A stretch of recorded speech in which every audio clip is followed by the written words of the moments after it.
दोस्तों, चंद्रयान-3 अपने सफर पर निकल चुका है और भारत का ये चंद्रयान अपने सभी मुश्किलों को पार करते हुए लगातार आगे बढ़ रहा है और ये अब चांद पर उतरने को बेताब है। चंद्रयान-3 ने अपना अंतिम चरण पूरा कर लिया है। चंद्रयान-3 अंतिम कक्षा उत्थान को पूरा कर चुका है और अब चाहे कितनी भी मुश्किलें आएं, वो अब हमारे चंद्रयान-3 को चांद पर पहुंचने से नहीं रोक सकती। Indian space and research organisation ISRO ने बताया है कि चंद्रयान-3 अब तक धरती के ऑर्बिट का 4 चक्कर पूरा कर चुका है और अंतिम 5वें ऑर्बिट के चक्कर के लिए निकल गया है।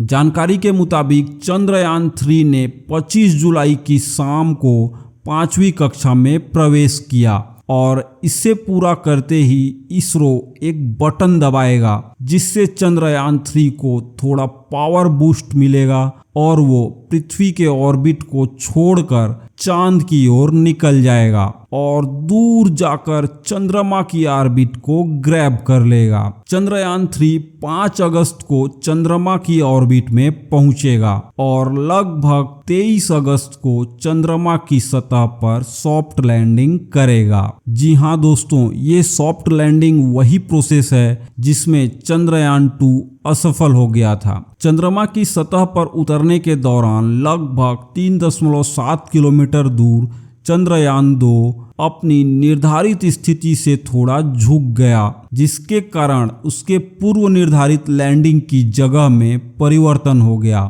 और नीचे आते आते लगभग चंद्रमा की सतह से 1.7 किलोमीटर पहले इसरो का चंद्रयान से संपर्क टूट गया था और चंद्रयान-2 की चांद की सतह पर हार्ड लैंडिंग हुई थी, जिसके कारण चंद्रयान-2 में लगे उपकरण खराब हो गए और दोबारा चंद्रयान-2 से संपर्क नहीं हो पाया था। ये बहुत ही दुखद घटना था। दोस्तों, उस रात चंद्रयान-2 की लैंडिंग पर नजर बनाए हुए सभी आंखों में आंसू आ गए थे, मगर खुशी की बात यह है दोस्तों कि महज 4 साल में ही इसरो ने अपनी उस गलती से सीखते हुए और उस गलती को सुधारते हुए फेल प्रूफ तरीके से चंद्रयान-3 को बनाकर लॉन्च किया है और ये चंद्रयान-3 चांद की सतह पर अपना झंडा गाड़ के रहेगा।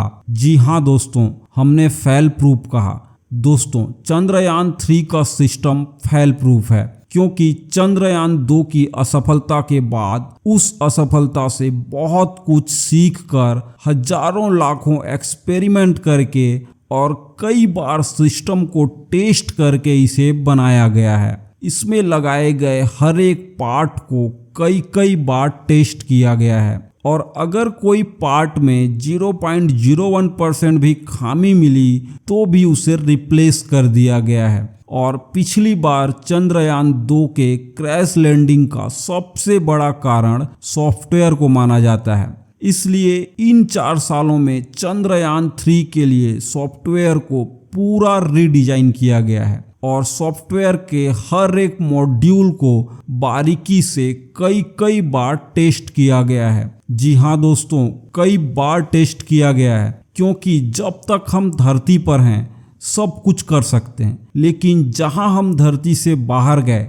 रॉकेट छूटा, उसके बाद हमारे हाथ में कुछ नहीं है। उसके बाद टेस्ट करने को कुछ नहीं बचता। इसलिए जितना टेस्ट करना है सब धरती पर ही करना होता है और इस बार इसरो के वैज्ञानिकों ने इसमें कोई कसर नहीं छोड़ी है। इस बार सॉफ्टवेयर को ऐसा डिजाइन किया गया है कि किसी भी हाल में वो चंद्रयान-3 को मून के सतह में सॉफ्ट लैंडिंग करा के ही रहेगा। चाहे लैंडिंग साइट चेंज हो जाए, चाहे कोई बूस्टर काम ना करे, चाहे कोई सेंसर काम ना करे, फिर भी सॉफ्टवेयर को ऐसा डिजाइन किया गया है कि वो इन सब प्रॉब्लम को भी हैंडल करके चंद्रयान-3 को मून के सतह पर सॉफ्ट लैंड करा देगा। इसके लिए चंद्रयान 3 में अल्टरनेट सेंसर्स भी लगाए गए हैं ताकि अगर कोई एक सेंसर गलत डेटा देता है तो दूसरा सेंसर सही डेटा देगा। और साथ ही चंद्रयान 3 में लगे कंप्यूटर्स को ऐसे प्रोग्राम किया गया है कि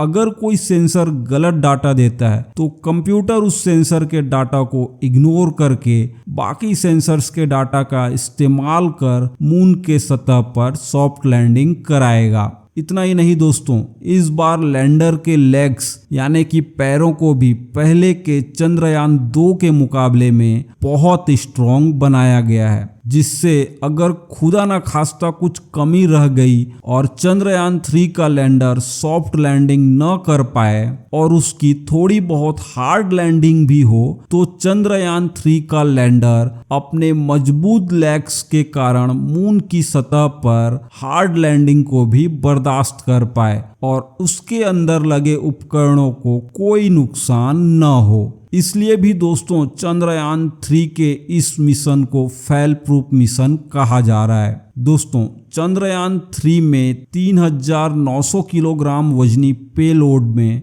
एक लैंडर, रोवर और एक प्रोपल्शन मॉड्यूल शामिल है जो चंद्रमा के चारों ओर 100 किलोमीटर की ध्रुवीय कक्षा तक पहुंचने तक एक साथ रहेंगे। उसके बाद मिशन के तहत लैंडर और रोवर को चंद्रमा के साउथ पोल की सतह पर उतारा जाएगा और चंद्रमा पर प्रयोग किए जाएंगे। लैंडर और रोवर चंद्रमा की सतह पर 14 दिन तक प्रयोग करेंगे और प्रोपल्शन मॉड्यूल चंद्रमा की ऑर्बिट में रहकर अध्ययन करेगा। प्रोपल्शन मॉड्यूल धरती से आने वाले रेडिएशन की भी जांच करेगा। 14 दिन बाद लैंडर और रोवर का मिशन समाप्त हो जाएगा। जी हाँ दोस्तों, ऐसा इसलिए क्योंकि जब लैंडर और रोवर को चंद्रमा की सतह पर उतारा जाएगा तब वहां दिन रहेगा और वह दिन लगभग 14 दिनों तक चलेगा और 14 दिनों के बाद चांद के उस भाग में रात होने लगेगी, जिससे वहां का तापमान लगभग -250 डिग्री से भी कम हो जाएगा। और इस कंडीशन में लैंडर और रोवर का सेफ रह पाना थोड़ा मुश्किल है और इसे 14 दिन काम करवाने के ही मकसद से डिजाइन किया गया है। दोस्तों अब अक्सर लोग कहते हैं कि चंद्रयान 3 को चांद पर जाने में इतना वक्त क्यों लग रहा है, वहीं चाइना और अमेरिका 3 से 4 दिन में ही चांद पर पहुंच जाते हैं, तो इसरो को इतना वक्त क्यों लग रहा है और इसरो चंद्रयान 3 को पृथ्वी और चांद के चारों ओर गोल गोल चक्कर क्यों लगवा रहा है। दोस्तों इसका जवाब